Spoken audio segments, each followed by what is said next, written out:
You probably clicked this video because you're wondering why your cold pitches haven't been getting responses, or maybe your freelance business is not growing as fast as you would like it. The cold, hard truth is that the way you are pitching and reaching out to clients could be sabotaging your freelance career and your income before it even really begins. That's why today I'm gonna walk you through the 5 most common mistakes that I see freelancers making every day that are tripping them up. I'm gonna share with you how to fix them so that you don't make these same mistakes and you can start landing high quality clients who actually respond to your pitches. I come at this from a few different perspectives. I freed myself from my 9 to 5 by becoming a freelancer via cold pitching. I had no experience as a professional writer, but because I understood how to grab the attention of prospective clients, I got my foot in the door and rinsed and repeated until I was making a full-time income. That was in 2019, and I've been self-employed ever since. Now I mentor hundreds of freelance writers about how to get that same result, how they can pitch to land that high-paying client. So I'm someone who receives a lot of pitches, has sent a lot of pitches. Even in my former sales career, I was doing a ton of cold outreach, whether it was cold calls, cold emails, cold LinkedIn DMs, door to door, all of it. So that's why I specialize in teaching freelancers how to do cold outreach, because it is the fastest way to get your foot in the door if you do it right.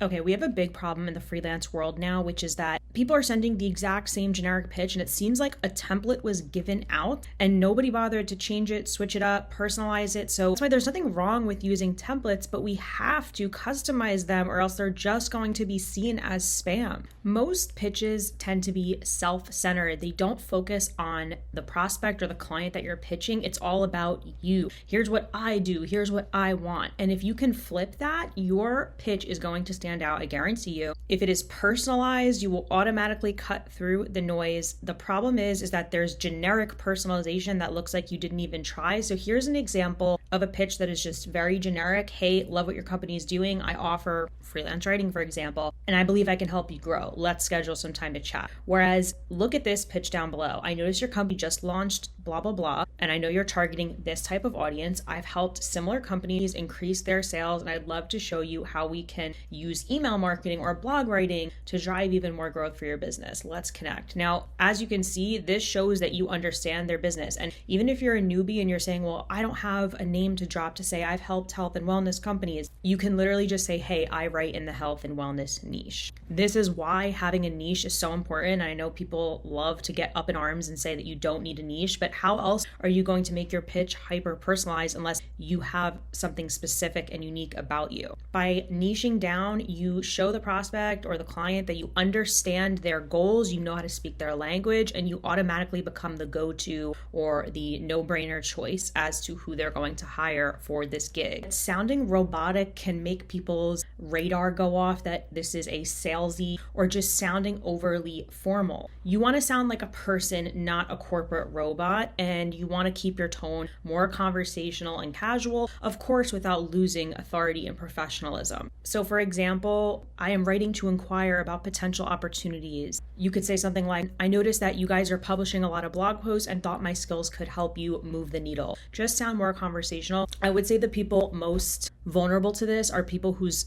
second language is English. So if English is your second language, I would just say be careful about sounding too overly formal. You also want to bring down the level at which you are writing. So you want to try to be always writing at a 7th grade level.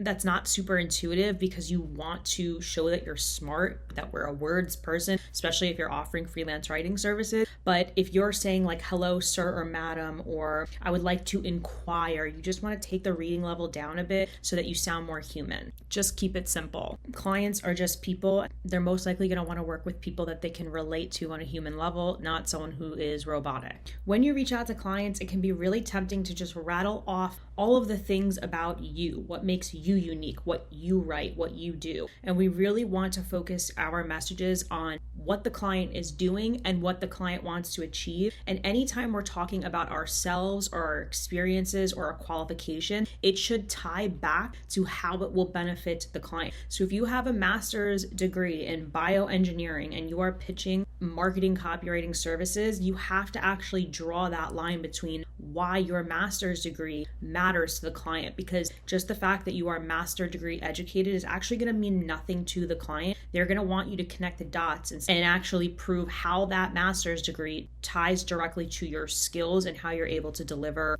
the product or the service. Another mistake is not being direct, not making the ask. Now, people get confused about this and they'll message me and say, Christine, I heard that you're not supposed to pitch slap and just go straight in for it. Because I get so many messages from people. I don't know why they think anyone on earth would have the time to answer a question like this. What's your biggest business challenge right now? Why'd you get into business? I get this from people. I don't know why. I see this so much. Whoever put this out there, please stop telling people to do this. If you are pitching anyone of importance who has a job and responsibilities, they're not going to answer someone online, a stranger who's literally saying, what's your biggest challenge right now? You might as well ask that, like, what color underwear are you wearing right now? Like, who are you? Why are you asking me this? What business do you have asking me what my biggest business challenge is? Come out with what you are saying. Be direct, make your ask. I respect that so much more, and so will your clients, because it shows that you're not wasting their time. Don't make it weird, okay? If your biggest fear is pitch slapping, I would much rather have you be afraid of this awkwardness and being a weirdo and a creep with this than pitch slapping. This is more like what you should be saying. I work with health and wellness businesses like yours, helping them generate more traffic. Based on what I've seen with your product, I think blog writing could be the perfect service to help you generate more traffic. Like, this is what's going to get answered at the end of the day, okay? You're being clear, you're being specific, you're being direct, you're telling them why it's relevant, and you're not wasting their time, most importantly. So when you reach out to somebody, let's say you have the absolute perfect pitch, and this has happened to me where people write a pitch, it catches my attention, it looks like something I want to learn more about, but then they have nothing built, they have no website, nothing to build trust, no relevant samples that help me understand that they actually can help me. This is the problem, right? So you need to be able to say, I have completed work in your industry before. I've worked with business owners in the same industry as you, and here's why you should give me a chance. And if you don't have experience, which a lot of people who watch my channel are newer freelancers, aspiring freelancers, or they're just new to cold pitching, just even saying, hey, I write for health and wellness companies, I write for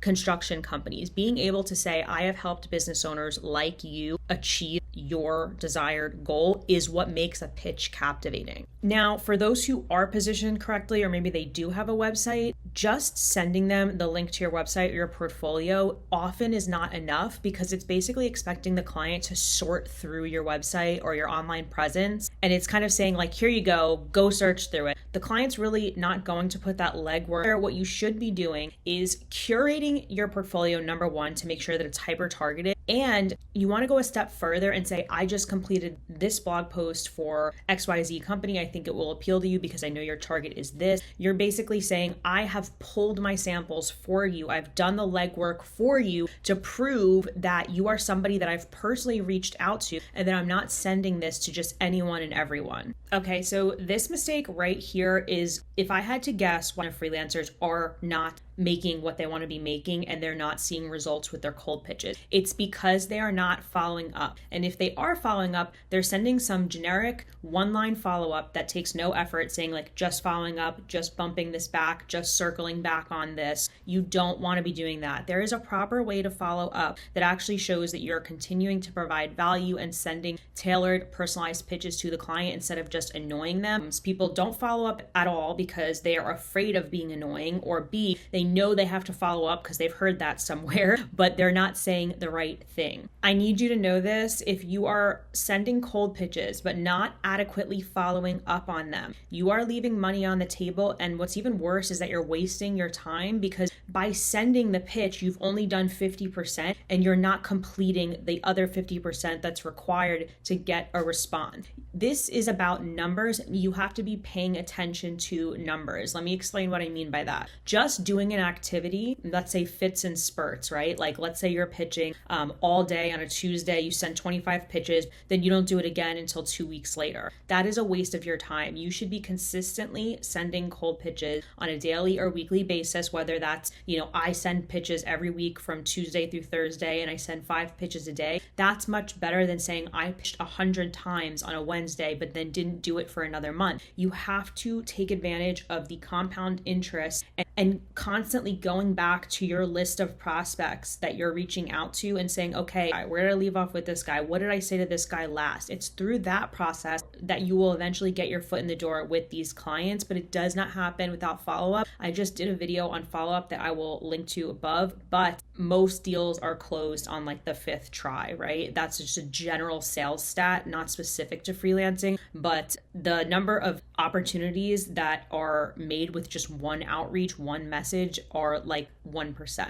right? So we have to make sure that we're doing the rest of the job here. If you have been struggling with what to say in your pitch, or you feel like you're trapped in this never-ending cycle of editing, overanalyzing, and then getting ghosted, well, you're in luck, because I created the Freelance Template Playbook to literally give you my tried and tested templates so that you can copy and paste them, make them your own, and start landing high-paying clients. These templates cover every situation from cold pitching to following up to raising your rates to handling uncomfortable situations. The reason I created the Freelance Template Playbook was that students were going through my course 30 Days to Paid and landing their first high-paying client, and then they were just asking, now what do I do? The client said this, how do I respond? They want an invoice, how do I send this? How do I word this? And throughout all of those questions over the years that freelancers have asked me, I created a living, breathing document that contains every single interaction you can think of, with a mini lesson educating you on why you're saying what you're saying. So whereas everyone else is sending these generic copy and paste pitches out there and just giving freelancers a bad name, this document educates you on why you're saying what you're saying so that you can put it in your own voice and you can tailor it to your industry. I'm not exaggerating when I tell you that people buy this template pack and come back to me and say that people not only responded, but responded saying, thank you so much for reaching out. Thank you so much for not sending a generic pitch like everybody else does. That's the power of pitching correctly. And this template pack has every situation, whether it's cold pitching, whether it's following up, whether it's raising your rates, whether it's telling a client you're not going to meet a deadline. It's how to be professional. It's the soft skills of your freelance business that not a lot of people touch on because they just focus on how to deliver work and your trade versus the client-facing aspect and how to actually manage clients so that you can build a thriving business. And what's different about the Freelance Template Playbook and why it's such a steal is that you buy it once, but I continually update and add new tactics, new strategies based on the feedback I'm getting. If I get a question about what do I say to this, you can bet it's going to be in the Freelance Template Playbook. If I get an incredible pitch that caught my attention and I'm like, wow, I want to use that too, I'm adding that to the Freelance Template Playbook. So you buy it once, you use this document to land your first high-paying client, and it's yours forever. So the price point is a no-brainer, and now I'm offering it for a discount for a very short period of time because I'm actually raising the price of the Freelance Template Playbook. So it's never going to be this price again. Click the link down below and grab your templates. It's going to save you so much time. It's going to give you the confidence in knowing that what you're saying is actually going to garner a response, and it's going to land you those $1,000, $2,000 projects, or if you want to scale up from 2,000 to 5,000, these are the cold pitch templates that are going to get you there. Click the link down below and grab your copy of the Freelance Template Playbook. It is yours instantly, and you can start pitching and building this freelance career that I know that you're capable of building. See ya.